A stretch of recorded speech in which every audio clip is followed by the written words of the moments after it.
মায়াপুরের ইস্কন তো সবাই জানো, কিন্তু কলকাতাতেও কৃষ্ণ ভক্তদের জন্য ইস্কন মন্দির আছে। সেটা নিয়েই আজ কিছু ইনফরমেশন দেব এই ভিডিওতে। মন্দিরটা ক্যামাক স্ট্রিট এরিয়াতে।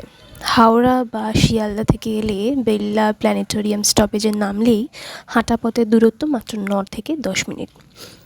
মন্দিরের ওপেনিং টাইম সকাল 4:30 থেকে দুপুর 1টা অবধি, আবার 4টে থেকে সন্ধ্যে 8:30। গুগল করলে আরও এক্স্যাক্ট টাইমিংগুলো তোমরা জানতে পারবে। এখানে রাধা কৃষ্ণ এবং জগন্নাথ, বলরাম, সুভদ্রার মূর্তিও রয়েছে।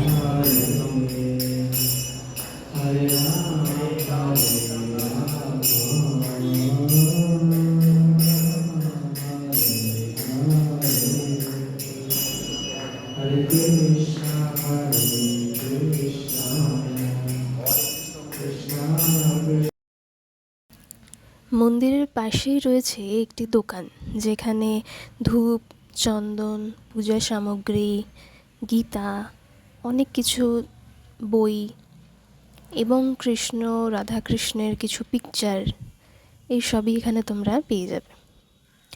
নিজের জন্য বা কারোকে গিফট পারপাসে নিতে চাইলে এখান থেকে অনায়াসেই নিতে পারো।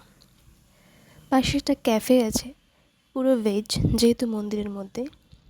খাবারের প্রাইস আমার একটু ওভার প্রাইস লেগেছে। আমি নিয়েছিলাম এখানে কাশ্মীরি কুলচা আর ছানার পায়েস।